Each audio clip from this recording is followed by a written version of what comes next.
ന്യൂസിലാൻഡിനെതിരായ രണ്ടാം ഏകദിനത്തിൽ ഇന്ത്യ നേരിട്ട തോൽവി വെറുമൊരു മത്സരഫലത്തിനപ്പുറം ടീം മാനേജ്മെന്റിന് ലഭിച്ച ശക്തമായ മുന്നറിയിപ്പാണ്.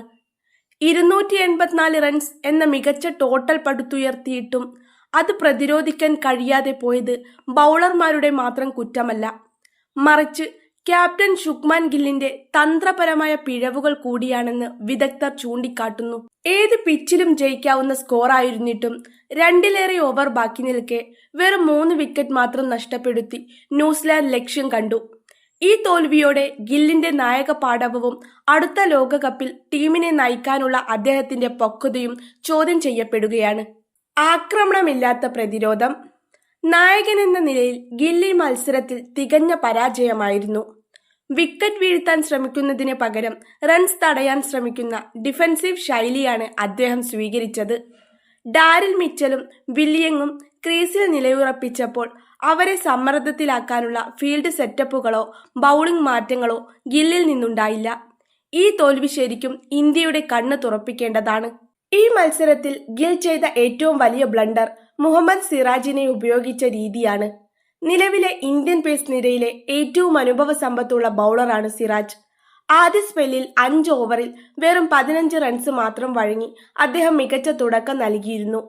എന്നാൽ മധ്യ ഓവറുകളിൽ മിച്ചൽ യങ് സഖ്യം സ്പിന്നർമാരെ കടന്നാക്രമിച്ചപ്പോൾ സിറാജിനെ തിരിച്ചു വിളിക്കാൻ ഗിൽ തയ്യാറായില്ല. രവീന്ദ്ര ജഡേജയെയും കുൽദീപ് യാദവിനെയും മാറി മാറി പരീക്ഷിച്ച ഗിൽ കിവീസ് ബാറ്റർമാർക്ക് കാര്യങ്ങൾ എളുപ്പമാക്കി. ഒടുവിൽ 37-ാം ഓവറിലാണ് സിറാജിനെ രണ്ടാം സ്പെല്ലിനായി തിരിച്ചു വിളിക്കുന്നത്. അപ്പോഴേക്കും സ്കോർ 200-ന് 2 വിക്കറ്റ് എന്ന ശക്തമായ നിലയിലെത്തിയിരുന്നു. കളി കൈവിട്ടുപോയ ശേഷമുള്ള സിറാജിന്റെ വരവ് കൊണ്ട് ഒരു പ്രയോജനവും ഉണ്ടായില്ല.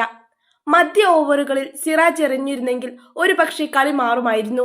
ഗില്ലിന്റെ മറ്റൊരബദ്ധം നിതീഷ് കുമാർ റെഡ്ഡിയുടെ കാര്യത്തിലാണ്. ഹർദിക് പാണ്ഡ്യയുടെ പകരക്കാരനായി സീം ബൗളിംഗ് ഓൾറൗണ്ടറായി ടീമിലെടുത്ത നിതീഷിനെ ഗിൽ കാര്യമായി ഉപയോഗിച്ചില്ല.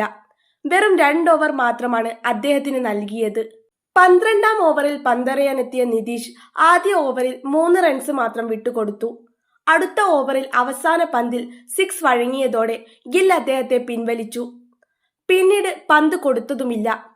അതേസമയം ഓവറിൽ 9 റൺസിനധികം വഴങ്ങിയിട്ടും കുൽദീപ് യാദവിനെ കൊണ്ട് 10 ഓവറും എറിയിച്ചു. ബൗളിംഗിൽ ഇത്രയും വിശ്വാസമില്ലെങ്കിൽ നിതീഷിനെ എന്തിനാണ് പ്ലേയിങ് 11-ൽ ഉൾപ്പെടുത്തിയത് എന്നത് വലിയ ചോദ്യമാണ്.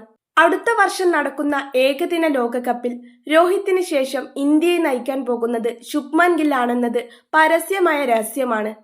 എന്നാൽ സമ്മർദ്ദഘട്ടങ്ങളിൽ തീരുമാനമെടുക്കാനുള്ള ഗില്ലിന്റെ കഴിവില്ലായ്മ ടീമിന് ഗുണം ചെയ്യില്ല. രാജ്കോട്ടിലെ ഈ തോൽവി ഗില്ലിനും അദ്ദേഹത്തെ ക്യാപ്റ്റനായി വളർത്തുന്ന ഗൗതം ഗംഭീറിനും ഒരേ സമയം പാഠവും മുന്നറിയിപ്പുമാണ്.